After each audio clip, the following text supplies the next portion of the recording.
ঝাঁঝরা ঝাঁঝরা দেহ করলাম ঝাঁঝরা ঝাঁঝরা অন্তর পুরা করলাম ছাই কবরেতে যাইয়া দেখি সঙ্গে আমার আমল নাই কবরেতে যাইয়া দেখি পাশে আমার আল্লাহ নাই লা ইলাহা কালিমা লা ইলাহা ইল্লাল্লাহ দেহ করলাম ঝাঁঝরা ঝাঁঝরা দেহ করলাম ঝাঁঝরা ঝাঁঝরা অন্তরে পোড়াই আমি করলাম ছাই কবরেতে যাইয়া দেখি সঙ্গে আমার নামাজ নাই কবরেতে যাইয়া দেখি সঙ্গে আমার আমল নাই লা ইলাহা কালিমা লা ইলাহা ইল্লাল্লাহ দেহ করলাম ঝাঁঝরা ঝাঁঝরা দেহ করলাম ঝাঁঝরা ঝাঁঝরা অন্তর পুরা করলাম ছাই হাসরেতে যাইয়া দেখি সঙ্গে আমার আমল নাই হাসরেতে যাইয়া দেখি নবীজি আমার পাশে নাই লা ইলাহা কালিমা লা ইলাহা দেহ করলাম ঝাঁঝরা ঝাঁঝরা দেহ করলাম ঝাঁঝরা ঝাঁঝরা অন্তরে পুরা করলাম ছাই মিজানেতে যাইয়া দেখি সঙ্গে আমার দান খরচ নাই মিজানেতে যাইয়া দেখি পাশেও আমার নবীজি নাই লা ইলাহা কালিমা লা ইলাহা দেহ করলাম ঝাঁঝরা ঝাঁঝরা দেহ করলাম ঝাঁঝরা ঝাঁঝরা অন্তর পুরা করলাম ছাই পুলিশের রাতে যাইয়া দেখি সঙ্গে আমার রোজা নাই পুলিশের রাতে যাইয়া দেখি রাসূল আমার পাশে নাই লা ইলাহা কালিমা লা ইলাহা লা ইলাহা দেহ করলাম ঝাঁঝরা ঝাঁঝরা দেহ করলাম ঝাঁঝরা ঝাঁঝরা অন্তর পুরা করলাম ছাই হিসাবেতে যাইয়া দেখি সঙ্গে আমার কোরআন নাই হিসাবেতে যাইয়া দেখি নবীজি আমার সঙ্গে নাই লা ইলাহা কালিমা লা ইলাহা কালিমা লা ইলাহা ইল্লাল্লাহু মুহাম্মাদুর রাসূলুল্লাহ সাল্লাল্লাহু আলাইহি ওয়াসাল্লাম আলহামদুলিল্লাহ আলহামদুলিল্লাহ হে দুনিয়ার মা বোন গো আমরা এমনকি স্বামীর সংসারে সন্তানের সংসারে আমরা দেহটা ঝাঁঝরা ঝাঁঝরা করে দিছি কিনা জোরে বলেন অন্তর পুরা করে দিলেন ছাই কবরেতে যাইয়া দেখবেন সঙ্গে একটা আমল নাই কথা বলেন কিন্তু আমাদের আমল ছাড়া যাবে কি কথা বলেন আমল ছাড়া যাবে না আল্লাহর হুকুম অমান্য করা যাবে কি জোরে বলেন কিন্তু আল্লাহর হুকুম অমান্য করা যাবে না হে দুনিয়ার মা বোনগণ আমরা আজ বাদে কাল চলে যাব কবরে কবরে আমাদের যেতেই হবে কবর কারণ মাপ আছে কবরে মাপ নাই দুনিয়ার মা বোন গো ওই কবরে যাইতেই হবে কারোর মাপ নাই হে দুনিয়ার মা বোন গো কবরে যাওয়ার সঙ্গে সঙ্গে হিসাব হবে কি না কথা বলেন কিসের হিসাব আমাদের জীবনের হিসাব কর্মের হিসাব নিবেন কে কথা বলেন সঙ্গে সঙ্গে মনে করে লোকের ফেরেশতা আসিয়া বলবে মা রব্বুকা ওয়া মা দিনুকা মান নাবিয়ুকা কয়টি প্রশ্ন না পারিলে প্রশ্নের জবাব শুরু হয়ে যাবে কবরের আযাব কঠিন আযাব শুরু হয়ে যাবে ওই কবরের মধ্যে আমাদের আশেপাশে কেউ থাকবে কি কেউ যাবে না ওই কবরের ভয়তে কাঁদতেছিলেন আমার মা খাদিজাতুল কুবরা কি রাখে দেন খাদিজাতুল কুবরা একদিন ফজরের নামাজ আদায় করে মরা কাভায় বসিয়া তিনি কাঁদতেছেন কবরের ভয়ে কবরের চিন্তায় কবরের টেনশনে হে দুনিয়ার মা বোনগণ মা ফাতেমা জোহরা দৌড়ে এসে বলেন মা তুমি কাঁদতেছো কেন, কি হয়েছে? এত সকালবেলা কিসের জন্য কাঁদতেছেন? মা ফাতিমা তো জোহরা, হাদিসের মধ্যে জানা যায় তিনি বয়স ছিল মাত্র 9 বছর। কিন্তু তিনি তখন মার কাছে বলতেছেন, মা কাঁদতেছো কেন মাগো, তুমি কান্নাটা থামাও। কিছুতেই কান্না থামাই না, শুধু কান্দে। হযরত মা ফাতিমা মাতা জোহরা দৌড়াইয়া দৌড়ায় চলে গেল মসজিদের রওজায়। মসজিদে যাইয়া তিনি বাবার জামাটা ধইরা বলেন, আব্বা জান সকালবেলা মা কিসের জন্য কাঁদতেছেন? আমি বুঝি না বাবা জান, আপনি বাড়ি চলুন, আমার মাকে আপনি বুঝাইয়া দেন। বাবার জামা ধইরা ধইরা মা ফাতিমা তো জোহরা বাড়িতে চলে আসলেন। নবীজি এসে দেখেন মা ফাতিমা তো জোহরা এমনকি কষি মুখখানা, তিনি মা রুজুটা খাইয়া তিনি কাঁদতেছেন। আমার নবীজি বলতেছেন, খাদিজা তোমার কান্দন দেখে তোমার কলিজার টুকরা রে, আমার মা ফাতিমাও কাঁদতেছেন। তুমি কান্নাটা থামা, কিসের জন্য কাঁদতেছো? কান্না থামা আমার কাছে বলো। খাদিজাতুল কুবরা কোনো কান্না থামাই না, কাঁদতে শুরু করলেন। তিনি কাঁদতে কাঁদতে বললেন, আল্লাহর নবী এই চোখের পানি নিয়ে যদি আমি কবরে যাইতে পারতাম তাহলে আমার ভালো হতো। আল্লাহর নবী আজকে ফজরের নামাজ আদায় করলাম, কোরআনটা পড়তে গেলাম নবী গো, কোরআনের মধ্যে আমার আল্লাহ নিজে ওয়াজ করেছে। আমার আল্লাহ বললেন, কুল্লু নাফসি যায়িকাতুল মাউত। আমার আল্লাহ বলতেছেন, যার জীবন দিয়েছি তার মওতের স্বাদ গ্রহণ করাই লাগবে। মওত কারোর জন্য মাপ আছে, জোরে বলেন মাপ নাই। আল্লাহর নবী গো, আমাদের তো মওত মাপ নাই, আজ বাদে কালকে চলে যেতে হবে কবরে, কবর তো কারণ মাপ নাই। আল্লাহর নবী গো, আমি এই কবরের ভয়ে কাঁদতেছি, কবরের চিন্তায় কাঁদতেছি, কবরের টেনশনে কাঁদতেছি। কেননা দুনিয়ার মধ্যে যদি কেউ যদি এমন রোগের মধ্যে যদি সে বিছনায় পড়ে যায়, কিন্তু তার আশেপাশে কত আত্মস্বজন আসে, কত প্রতিবেশী আসিয়া তার কেমন কি কত কথার মাধ্যমেও সান্ত্বনা দিয়ে যায় কিনা, জোরে বলেন। কত কথার মাধ্যমে সান্ত্বনা দেয়, সন্তানগুলো আসে পাশে পাশে যায়, এমনকি স্বামী কত কথা আমার মাধ্যমে সান্ত্বনা দেয়। ও আল্লাহর নবী, আর এমন জায়গা যেতে হবে ওই কবরের মধ্যে কোনো আত্মস্বজন যাবে, ওই কবরের মধ্যে যতই বিপদ আসুক নবী গো, ওই কবরের মধ্যে আমাদের সাহায্য করার কেউ থাকবে না। যেদিকেই তাকাবো সেই দিকে শুধু বিপদ আর বিপদ। ওই কবরের মধ্যে কেউ আমাদের সাহায্য করবে না, কেউ কথার মাধ্যমে সান্ত্বনা দিবে না। আল্লাহর নবী গো, তাই আমি ওই কবরের বিপদের ভয়ে কাঁদতেছি। কিসের বিপদে? কবরের বিপদে, কবরের টেনশনে।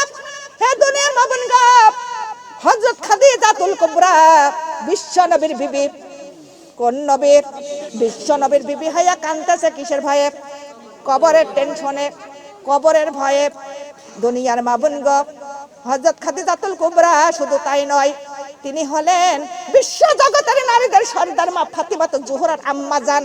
কথা বলেন, যে কন্যার হাতে ওরা জান্নাতের চাবি, তার মা হয়ে কাঁদতেছে কিসের ভয়ে? কথা বলেন। শুধু তাই নয়, আমার মা খাদিজাতুল কুবরা ওরা বিশ্ব জগতের যুবকদের সর্দার হাসান আর হুসাইনের নানি। কথা বলেন ঠিক কি বেঠিক? আর সেই তার নানি হইয়া কাঁদতেছে কিসের ভয়ে? কথা বলেন, কবরের ভয়ে। কিন্তু দুনিয়ার মাবুন গো, একটু টেনশন, একটু চিন্তা করে দেখেন, একটু নিজের বিবেকের কাছে প্রশ্ন করেন যে কার বিবি, কার মা আর কার নানি হইয়া গো কাঁদতেছে কবরের ভয়ে। হে দুনিয়ার মাবুন গো, আমরা কার বিবি, কার মা, আমরা কার নানি দাদি? হে দুনিয়ার মাবুন গো, এমনকি মাগরিবের আজান হয়ে যায়, স্বামীরা চার দোকানে বসে। কথা বলেন, নামাজের কোনো খোঁজ নাই, কোনো টেনশন নাই। তারা আর বিবি হয়ে আমাদের কোনো কবরের ভয় আছে? জোরে বলেন। এমনকি আমাদের মেয়েরা, এমনকি এখন দেখেন কত টাচফোন, যা দেখবেন তাই পাবেন। কথা বলেন ঠিক কি বেঠিক? কিন্তু নামাজের কোনো খোঁজ খবর নাই, পর্দার কোনো খোঁজ খবর নাই। তার মা হইয়া আমাদের কোনো কবরের ভয় আছে? জোরে বলেন। দুনিয়ার মা বোন গো, আমাদের নাতি ছেলেরা দেখবেন সজনে গাছের আটা খাচ্ছে। কথা বলেন না কে? জিগে গাছের আটা, সজনে গাছের আটা খেয়া চুরমার করে দিল। তার দাদি নানি হইয়া আমাদের কোনো ভয়। কথা বলেন না কে? হে দুনিয়ার মা বোন গো, কিন্তু সেই নাতি ছেলের দাদি নানি হইয়া আমাদের কোনো কবরের ভয় আছে? ভয় ছিল কার? কথা বলেন। হযরত খাদিজাতুল কুবরা। কিন্তু তিনি বিশ্ব নবীর বিবি হইয়া, সে মা ফাতিমাতুজ জোহরার আম্মা জান হইয়া, হাসান হোসেনের নানি হইয়া কাঁদতেছে ওই কবরের ভয়ে মাগো। কিন্তু তখনই হযরত খাদিজাতুল কুবরা বললেন, আল্লাহর নবী, কিন্তু আপনার কাছে কোনো জিনিস আবদার করে নাই। আজকে আমি কয়েকটি জিনিস চাইবো, আমাকে দোয়া লাগবে, দিবেন কিনা বলেন? আল্লাহর নবী বললেন, খাদিজা রে, দোয়ার মতো হলে দিব, তুমি চাও। হযরত খাদিজাতুল কুবরা বললেন, আল্লাহর নবী, আমি যখন মৃত্যুবরণ করব আপনার গায়ের জব্বাটা আমার কাপনের কাপড় বানাইয়া দিবেন। নবী গো, আমি আর যখন কাপনের কাপড় পরানো হয়ে যাবে, আপনি আমার জানাজার নামাজটাও পড়াইয়া দিবেন। 3 নম্বরে, আমার যখন কবর কাটা হয়ে যাবে, আপনি আপনার পিঠ মোবারক আমার কবরের মধ্যে লাগাইয়া দিবেন। হে আল্লাহর নবী, আপনার গায়ের জব্বা যদি আমার গায়ে থাকে, ওই কবরের মাটি চিনতে পারবে, ফেরেশতারা চিনতে পারবে, যেটা হলেন বিশ্ব নবীর গায়ের জব্বা। এ আল্লাহর নবী গো, আপনার গায়ের ঘেরান যদি আমার ওই কবরে থাকে, আল্লাহর নবী গো, আপনার পিঠ মোবারক আমার কবরে যদি থাকে, কবরের মাটি হয়তো আমার জন্য শান্তিময় হতে পারে। হে দুনিয়ার মা বোন গো, তিনি এত চিন্তা করতেন, এত টেনশনের মধ্যে ছিলেন। আমার হযরত খাদিজাতুল কুবরা বললেন, আল্লাহর নবী গো, আমার যখন দাফন হয়ে যাবে, আপনি আমার সবাই চলে আসবে, আপনি আমার কবর ছাড়বেন না। আমার স্বামী গো, কিন্তু আমি ওই একা একা কবরের মধ্যে আমার ফেলে আপনি কেমন করে আসবেন স্বামী গো? কিন্তু যখন মুনকার নকির আসবে, আমি হয়তো মুনকার নকির সওয়ালের জবাব দিতে পারবো না গো স্বামী। আমার প্রাণের স্বামী, আপনি আমার হয়ে ওই মুনকার নকির সওয়ালের জবাবটা দিয়ে দিবেন। আল্লাহর নবী বললেন, ও আমার খাদিজা রে, কিন্তু সত্যি কথাই আমি মানতে পারবো, কিন্তু এই মুনকার নকির সওয়ালের জবাব দেব আমি কেমন করে? আমার খাদিজা, কিন্তু ঈসা আলাইহিস সালাম থেকে, দুনিয়ার মা বোন গো, আদম আলাইহিস সালাম থেকে ঈসা আলাইহিস সালাম পর্যন্ত যত মানুষ কবরে চলে গেছে, কেউ কারোর কবরে মুনকার নকির সওয়ালের জবাব দিতে পারে নাই। আমি কেমন করে দিব? আমার বিবি গো, আমি কেমন করে দিব? দিতে পারবো না। এমন সময় আমার আল্লাহ ডাকে দেয়া বললেন, ও জিবরাইল, তুমি আমার বন্ধুর কাছে চলে যাও। কিন্তু বন্ধুর কাছে বলে দিল, হে আল্লাহর নবী, আপনি শিকার রাজি হয়ে যান, আপনি মুনকার নকির সওয়ালের জবাব দিতে পারবেন। যারা বলে সুবহানাল্লাহ। আমার নবী এই মুহূর্তে বললেন, হে খাদিজা, আমি তোমার কবরের সওয়ালের জবাবটাও দিয়ে দিব। যারা বলে সুবহানাল্লাহ। হে দুনিয়ার মা বোন গো, আমার নবী যে মনে মনে ভাবে, আমার খাদিজার মনে হয় বেশি আর সময় নাই, কিন্তু আর মনে হয় বেশি সময় নাই। আমার খাদিজাতুল কুবরা 10 রমজানে ইন্তেকাল করেছিলেন। জোরে বলি সুবহানাল্লাহ। দুনিয়ার মা বোন গো, 10 রমজানে তিনি ইন্তেকাল করলেন। তা আমার নবীজির গায়ের জব্বাটা তার কাপড়ে কাপড় বানাইয়া দিলেন। আমার নবীজি তার জানাজার নামাজটা পড়াইয়া দিলেন, তার কবরের মধ্যে পিঠ মুবারক লাগাইয়া দিলেন, তার দাফন করা হয়ে গেল। সবাই চলে গেলে আমার নবীজি ওরে খাদিজার কবর ছাড়ে না। এমন সময় হযরত আবু বকর, হযরত ওমর ফারুক সবাই বলতেছে, আল্লাহর নবী, আপনি বাড়িতে চলুন, আমাদের সঙ্গে হাঁটুন। আমার নবীজি বলেন না রে না, আমার খাদিজার কবরের মধ্যে একা একা রেখে আমি বাড়িতে যেতে পারবো না। ও আবু বকর, ও ওমর ফারুক, তোমরা সবাই চলে যাও, আমি যাব না। এ দুনিয়ার বাবুনি গো, কেমন নবী, কেমন ভালোবাসা তাদের মধ্যে ছিল, স্বামী স্ত্রীর মধ্যে। দুনিয়ার মাবুন গো, তখনই আমার নবীজি দুই চোখের পানি ছেড়ে দিয়ে কান্দে, তার মুখ ঘেমে ঘেমে পানি পড়তে লাগলো। এমন সময় কোন মনকার নকির সোয়ালের জবাব দিবে, কিন্তু কবরের মধ্যে মনকার নকির সোয়া কোনো সারা শব্দ নাই। আমার নবীজি ওখানেই বসে আছেন, সাহাবীগুলো যতই ডাকে নবীজি যাই না। এমন সময় আল্লাহ ডাক দিয়ে বললেন, ও জিবরাইল, তুমি আমার বন্ধুর কানে কানে বলে দাও, আমার খাদিজাতুল কুবরা ওই দুনিয়ার মধ্যে কান্দেছে কিসের ভয়ে? জোরে বলেন। কবরের ভয়ে, কবরের টেনশনে তিনি কান্দেছেন। আমার খাদিজার চোখের পানি আমি আল্লাহ মঞ্জুর করেছি। আর ওই খাদিজার কান্না কতই আমার পছন্দ হয়েছিল এ দুনিয়ার মাবুন গো। তাই আমার আল্লাহ বলেন, ও আমার বন্ধু শুনে নাও, আমার খাদিজার কবরে কোনো বিপদ আসবে না। আমি আল্লাহ সমস্ত বিপদ নিজেই আসান করে দিয়েছি। জোরে বলে সুবহানাল্লাহ। হে দুনিয়ার মাবুন গো, খাদিজা কান্দেছে কিসের ভয়ে? কবরের ভয়ে, কবরের টেনশনে। আর আমার নবীজি সঙ্গে তার কত ভালোবাসা, তার কত মিল মহব্বত। এমন মিল মহব্বত থাকতে হবে কি হবে না? জোরে বলেন। আমার নবী, দয়ার নবী গো, আপনি নবী আমার জীবনের জীবন।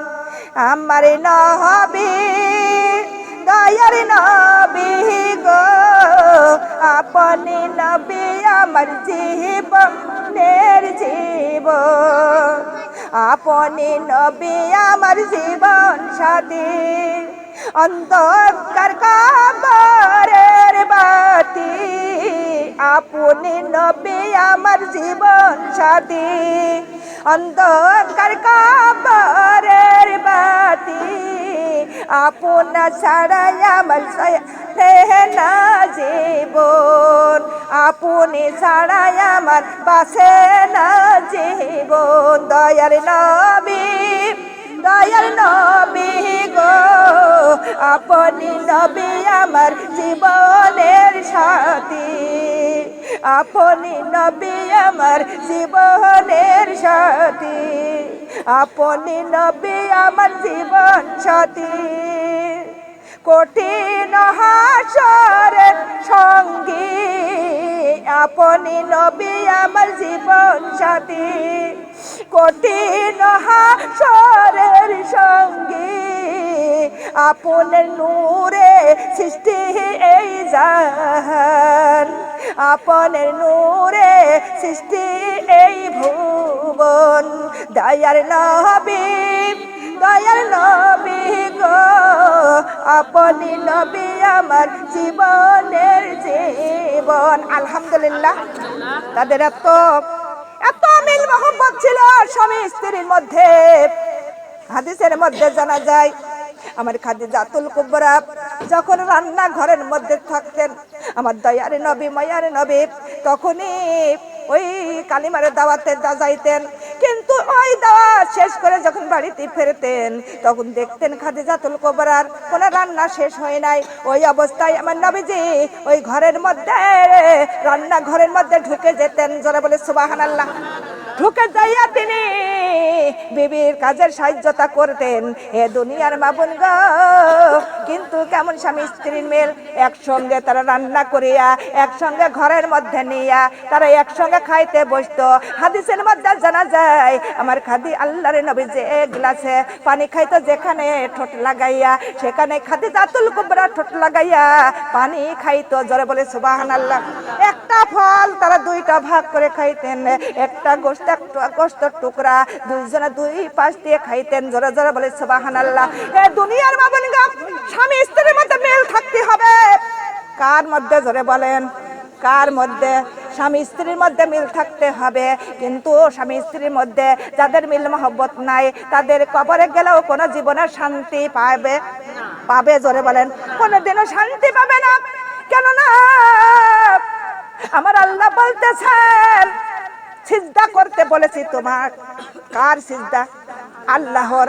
আল্লাহ বলেন সিজদা করতে বলেছি তোমার রবের, তোমার আল্লাহর। কিন্তু দ্বিতীয়বার যদি সিজদার কথা বলতাম রে নারী, তোমার স্বামীর পায়ে জোরে বলে সুবহানাল্লাহ। কার পায়ে জোরে বলেন? স্বামীর পায়ে। খালি স্বামীর সঙ্গে আমাদের মিল মহব্বতে থাকার দরকার আছে কিনা? দুনিয়ার মা বোনগো, স্বামী যদি একবার যদি স্বামী বলে আপনার মৃত্যুর পরে, একবার যদি স্বামী বলে আমার বিবি ভালো ছিল, স্বামীর একটা কথাইতে আপনি জান্নাতি হয়ে যাবেন জোরে বলে সুবহানাল্লাহ। খালি খুশি করতে হবে কার? কথা বলেন কার? আগে হলেন আল্লাহর, তারপরেই হলো স্বামীর। স্বামীর মন বেজার করে, স্বামীর মনে কষ্ট দিয়ে, স্বামীর মনে আঘাত দিয়ে কবরে যাবে জোরে বলেন? যাবে। এ দুনিয়ার মা বোনেরা, যদি স্বামীর সঙ্গে খারাপ ব্যবহার করেন, দুর্ব্যবহার করেন, কিন্তু কোনদিন জান্নাতের সুগন্ধ পাওয়া যাবে জোরে বলেন? কার কথা? কথা বলেন কার হুকুম? আল্লাহর হুকুম, আল্লাহর কথা। কেননা হযরত মা ফাতিমাতুজ জোহরা কোনদিনও স্বামীর সঙ্গে চোখ রাঙ্গায়া কথা বলেছে? কথা বলেন? কিন্তু মা ফাতিমাতুজ জোহরা একদিন না, 2 দিন না, 3 দিন অনাহারে থাকতো। কয়দিন? 3 দিন অনাহারে থাকতো। তাও কোনদিনও স্বামীর কাছে কোনদিন খানার আবদার করেছে? ওরে কোন শাড়ি পোশাকের কোন আবদার করেছে? কোনদিন তিনি স্বামীর কাছে কোন জিনিসের আবদার করেছে জোরে বলেন? আমরাও করি কি করি না? কথা বলেন। কিন্তু দুনিয়ার মা বোন গো, স্বামীর হাতের পরিস্থিতি বুঝতে হবে, তারপর একটা জিনিসের আবদার করতে হবে। কেননা স্বামী, আপনি একটা দামি জিনিস চাইলেন, স্বামীর কাছে যদি টাকা পয়সা না থাকে, স্বামীর মনে কষ্ট লাগে কিনা জোরে বলেন? কষ্ট লাগে কিনা? কষ্ট লাগে। তারপরও আবার স্বামীর সঙ্গে আবার দুর্ব্যবহার করে কিনা? কিন্তু সেই নারীরা কোনোদিনও জান্নাতে যেতে পারবে?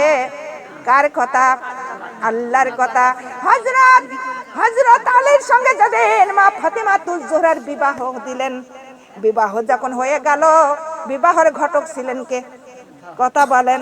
কিডা ঘটক ছিল? মা ফাতিমাতুজ জোহরার যখন বিবাহ হয়ে গেল, আমার আল্লাহ নিজেই ঘটক হয়ে গেল জোরে বলে সুবহানাল্লাহ। হে দুনিয়ার মা বোনেরা, যখন বিবাহ হয়ে গেল, আমার আল্লাহর নবী বললেন, মা গো, আমি যার সঙ্গে তোমার বিবাহ দিলাম, কিন্তু তার একটা টাকা পয়সাও কিছুই নাই। কিন্তু আমার নবীজি বললেন, মা গো, কিন্তু তোমার স্বামীর কাছে কোনোদিন তুমি কোনো জিনিসের আবদার করতে পারবা না। কেননা কোনোদিন তুমি তোমার স্বামীর সঙ্গে চোখ রাঙ্গাইয়া কথা বলবা না। মা ফাতিমার যা যা বলে দিছিলেন বাবা, সেই আদর্শই মেনে চলেছেন জোরে বলি সুবহানাল্লাহ। এ দুনিয়ার মা বোন গো, একদিন ইসলাম নিয়ে কিছু এক কথা একটু কাটাকাটি হয়ে গেল।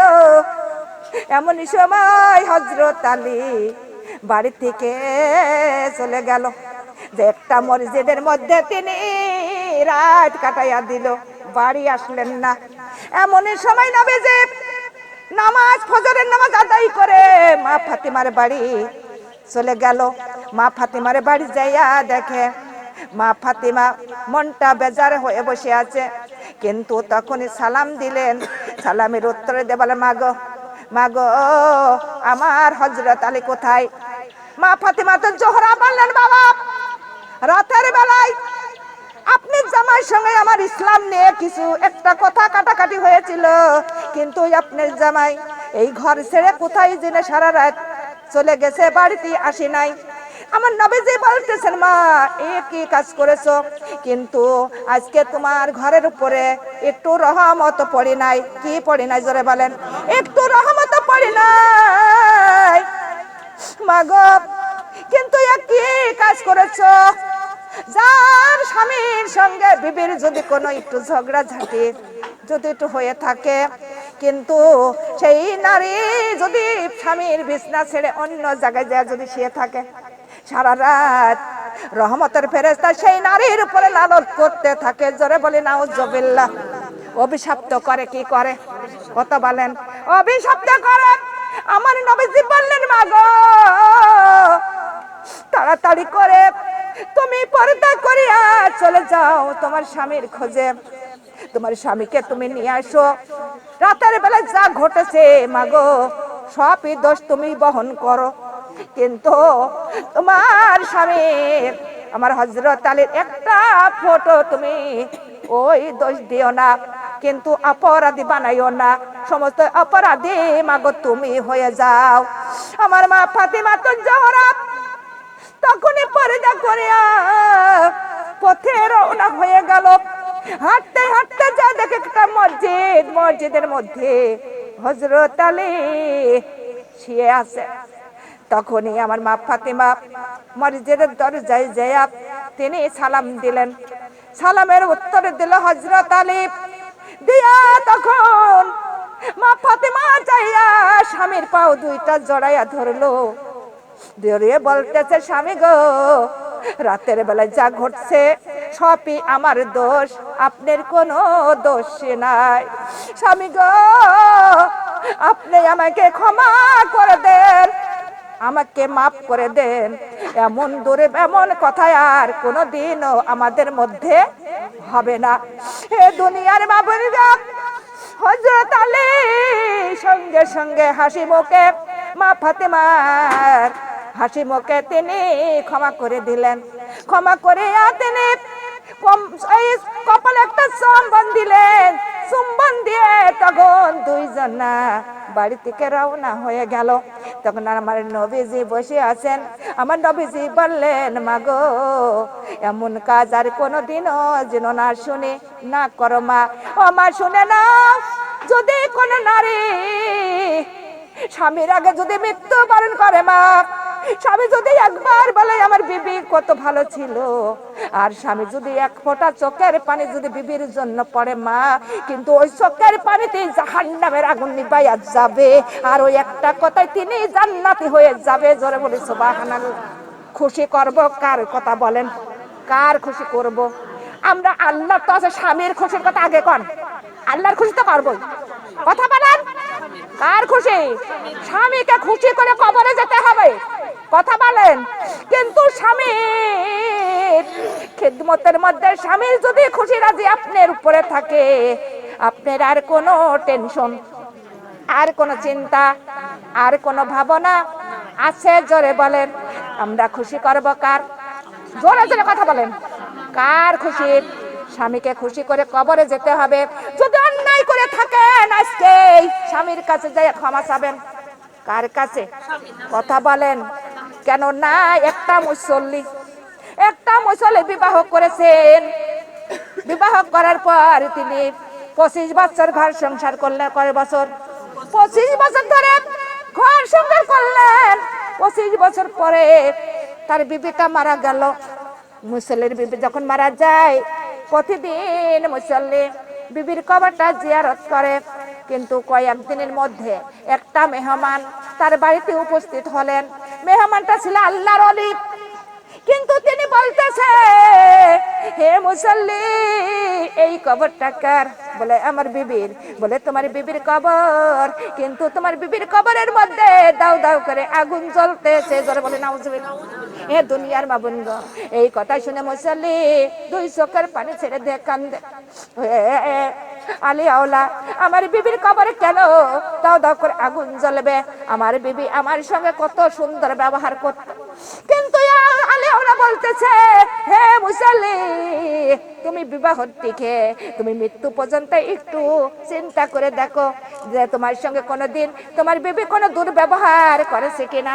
বলেন না, কোনোদিন আমার বিবি আমার সঙ্গে কোনো খারাপ ব্যবহার দুর্ব্যবহার কোনোদিন আমার মনে কষ্ট দিই নাই। কিন্তু এমনই কথাই আমার তো কোনোদিন মনে পড়ে না।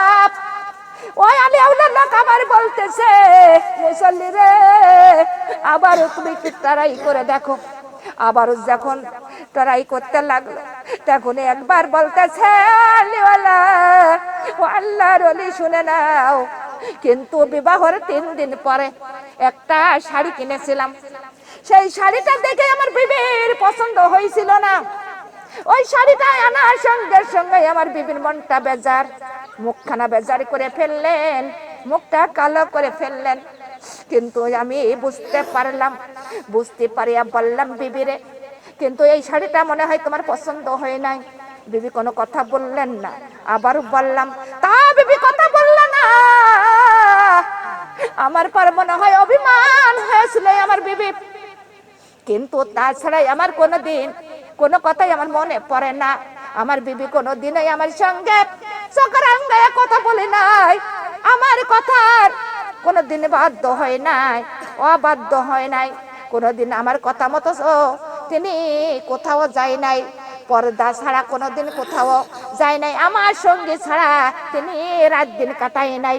হে দুনিয়ার মা বোনগণ, কিন্তু এইটুকুর জন্য তার কবরে এতই আযাব যদি হতে পারে, তখনই আলিয়াওয়ালা লোক বললেন, এই তার জন্য তোমার বিবিকে তোমার কাছে ক্ষমা চেয়েছিল? বলেন না, ক্ষমা চাই নাই। কিন্তু তখন বলতেছে, ওই যে তোমার পর অসন্তুষ্ট হয়েছিল তোমার বিবি, এই কারণে তার কবরে দাও দাও করে আগুন। মাগো, ও আমার দুনিয়ার মাগুন, শুনে নাও, কিন্তু এইটুকু অসন্তুষ্টের জন্য যদি কবরে দাও দাও করে আগুন হতে পারে মাগো, তাহলে আপনার আমার কবরে কি হতে পারে? আমরা স্বামীর সঙ্গে কত দুর্ব্যবহার করে কি করে না, জোরে বলেন, করে কি না? হ্যাঁ দুনিয়ার মা বোনগণ, স্বামী হলো জান্নাতের ঠিকানা, স্বামী হলেন জান্নাতের ঠিকানা। কেননা স্বামীর একটা কথাই বিবি জান্নাতি হয়ে যাবে, কেউ ঠেকাইতে পারবে না। তাহলে সেই স্বামীর ভালোবাসার দরকার আছে কিনা, খেদমত করার দরকার আছে কিনা, জোরে বলেন। হে দুনিয়ার মা বোনগণ, স্বামীর অন্তরে কষ্ট দেওয়া, স্বামীর মনে আঘাত দেওয়া যাবে কি? স্বামীর সম্মান হলো নারীর মধ্যে, কথা বলেন ঠিক না বেঠিক? যদি আপনার স্বামীর আপনি যদি সম্মান না দেন, সে সম্মান পায় না। সম্মান দেব কি দেব না, জোরে বলেন। হে দুনিয়ার মা বোনগণ, তাহলে একটু চিন্তা করে দেখেন, যারা কত মনে কষ্ট দিচ্ছেন, স্বামীর কত মনে আঘাত দেয় কিনা, কতজন ভালো খুশি হাসিতে খুশিতেই আছে, আবার এমনকি স্বামী আসলে পারে তার বাড়িতে অশান্তি হয়ে যায়, এমন মহিলা আছে কি আছে না, কথা বলেন। কিন্তু আছে হাসির মধ্যে খুশির মধ্যে, যদি স্বামী বাড়ি আসে তার চিলিবিলি উঠে যায়, এই দেশে নাই, কথা বলেন না কেন? হ্যাঁ হ্যাঁ দুনিয়ার মা বোনগণ, কিন্তু খুশি করতে হবে কার? স্বামীর মন। স্বামীর মন যদি খুশি করেন, আপনার আর কোনো টেনশন থাকবে, জোরে বলেন, কোনো টেনশন থাকবে না। কিন্তু এমন লোক আছে, স্বামীর সঙ্গে কথা বলতে মন চায় না, অন্য মানুষের সঙ্গে খুবই কথা বলেন না কেন? আছে কিনা এরকম? কিন্তু স্বামীর সঙ্গে তার মন বসে না, ওরে অন্য মানুষের সঙ্গে কথা বলতে গেলে আর মোবাইল ছাড়ে না, কথা বলেন না কেন? আপনার দেশে নাই মনে হয়। এ দুনিয়ার মা বোনগণ, আমরা কথা বলবো একমাত্র কার সঙ্গে? ভালো করে স্বামীর সঙ্গে। স্বামীর মনকে জয় করতে হবে, কার মন? স্বামীর মন। স্বামীকে খেদমত করতে হবে, স্বামীকে ভালোবাসা দিতে হবে। স্বামী ছাড়া কবরে কোনো জায়গা পাওয়া সুখের ঠিকানা ওই কবরের মধ্যে কোনোদিন পাইবেন না, কথা বলেন ঠিক কি বেঠিক? লা ইলাহা